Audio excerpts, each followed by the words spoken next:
So I think there is an unwritten rule in Mad Max Fury Road. Obviously there's a lot of character interaction, but They speak only when it's necessary.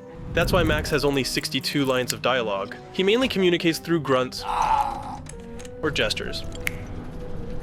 And there's a reason for that. Look. It's a world where communication is lost. They used to bounce messages across the earth. And it's a movie where the essence lies in the image. There was no script. It was all storyboards. The film was put together as a comic strip, really. It was almost a silent movie.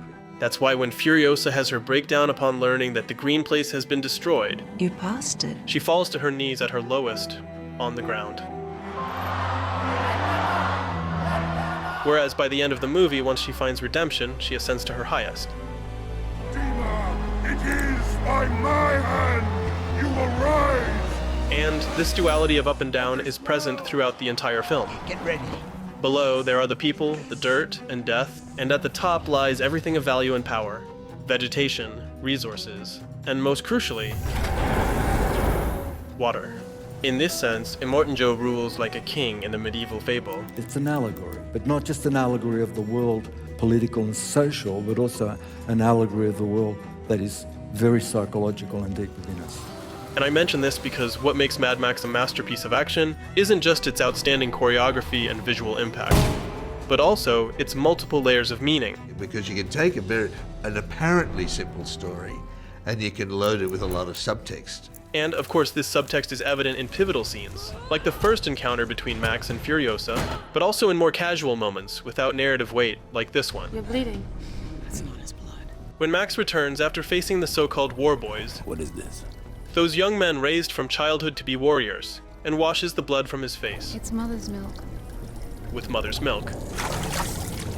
In considering the film's sharp division of gender roles, this detail matters a lot.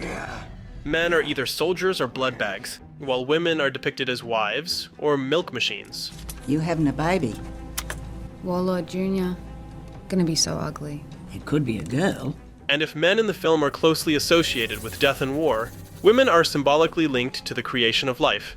They produce food, they plant seeds even inside a skull, reinforcing the idea of reconstruction, and they have babies. And it's no coincidence that both elements, blood and milk, are juxtaposed in this scene. And you could argue that I'm overthinking here, but There isn't a shot in the movie that is gratuitous. It's all understood and helps to progress the story in a logical manner. of course interpretation is always personal, but let's analyze this statement from the film's cinematographer by focusing on one of my favorite moments. The sequence where Max, Furiosa, and the wives all get on the truck together for the first time. It's an 8-minute segment where their bond evolves almost entirely without words, conveyed purely through action, transitioning from wanting to kill each other to becoming a team, and where the film's message is delivered through visual language. But first and foremost, let's delve into the prologue of this sequence, when Max first encounters the wives. It's a moment I love because it feels like an oasis in the middle of the desert. And there are already several symbolic elements at play. Water is arguably the most precious element in this universe, and it's no coincidence that in this shot, it is held by a pregnant woman, symbolizing the essence of life itself. Just as it is no accident that in this moment these women are removing this sort of chastity belt in an act of liberation. But do you know who is still not free? Max, who remains with his muzzle on, and I'm going to delve into that in a few seconds. But the thing is that in this fight, the main team of the movie interacts, establishing a dynamic that will be evident throughout all the action sequences, showing that people function better when working as a team. On one side, we have the women, Furiosa and the wives, and on the other, the men, Max and Nux, who briefly form a momentary alliance. And here, as the battle subsides, begins the moment that truly intrigues me, where the team starts working together out of necessity, almost by accident. The central message echoes that of the famous scene when Max, unable to aim the rifle correctly, lends his shoulder to Furiosa to steady it, Don't breathe. conveying the idea that we are stronger when we stay Together. Anyway, the thing is that once Max wins, he steals Furiosa's truck and leaves everyone else behind. However, as soon as Max starts the truck, it shuts off. I set the sequence myself. This rig goes nowhere without me. So the point of this moment, and one that will be repeated throughout the movie, is that one depends on the other. This time, Max needs Furiosa. Once everyone is on board, we will be able to see Miller's ability to build a bond between the characters without using words. Because, as he explains, A lot of movies have the talky bits and they have the action bits. In this case, they were happening together. when Miller talks about beats, progression is the most important thing. So that's why he includes details like Max grabbing all weapons the moment they get on the truck. They are, as I said, details that express their distrust, but fundamentally serve to contrast with what we will see moments later. What do you see? Anyway, a few seconds later the girls realize that the enemies are closing in, and suddenly, stuff starts going wrong with the truck. Someone needs to fix it, and Furiosa volunteers.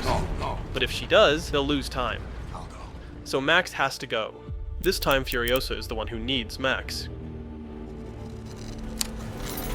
Max also removes a metallic restraint device, similar to the ones discarded by the wives in their liberation. However, this time it's a muzzle on his mouth, as if he were a beast. There's a transition for Max. Max starts out as a beast in the wilderness.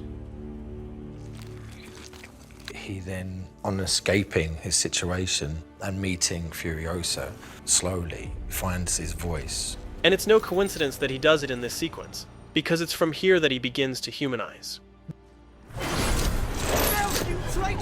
In other news, and speaking of characters who become more human, at this moment another team member arrives at the truck.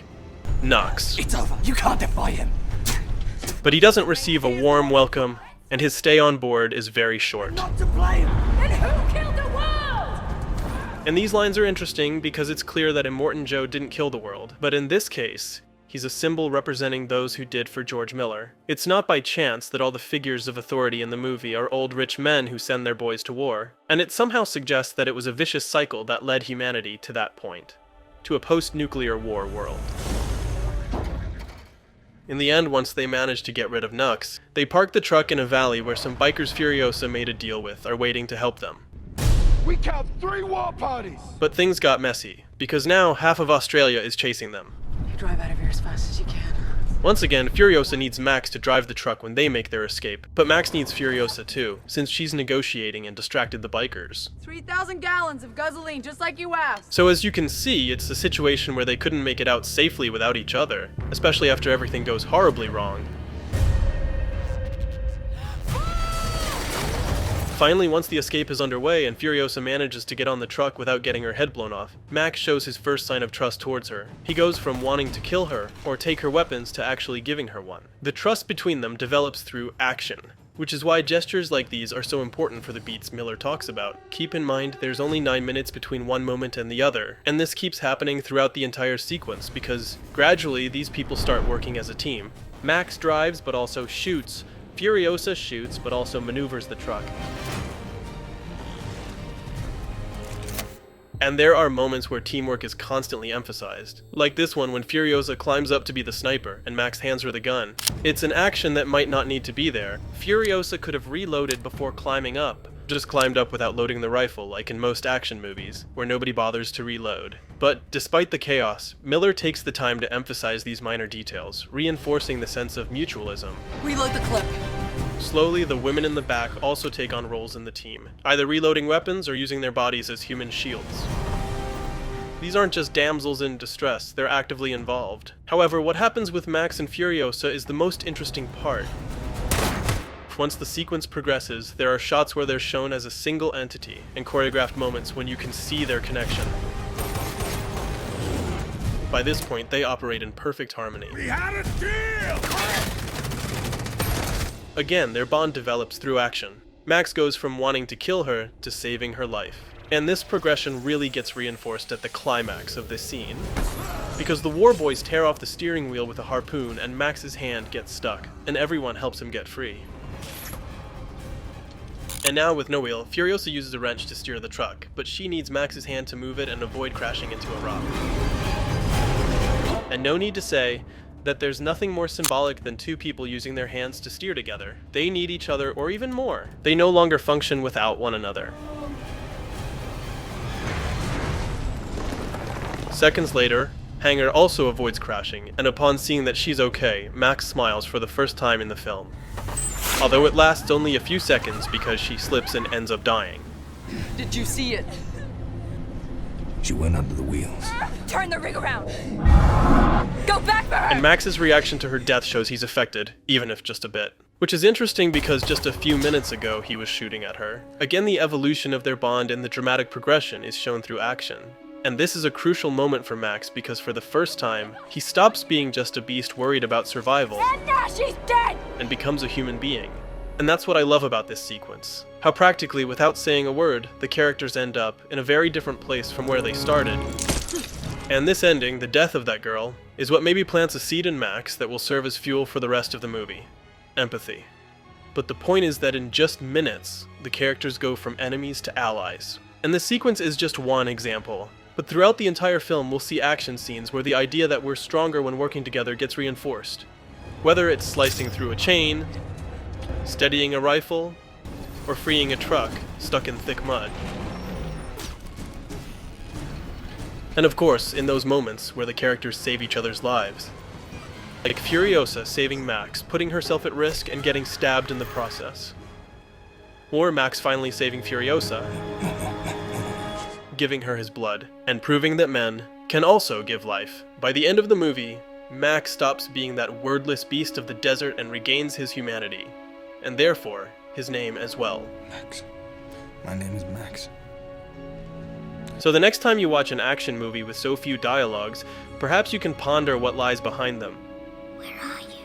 There might not be much because that's the rule in today's blockbuster films, but maybe we'll find some big-budget entertainment production with aspirations of depth, or at least someone attempting to create one like Miller did. Because this principle applies not only to our world, but also to the blockbuster.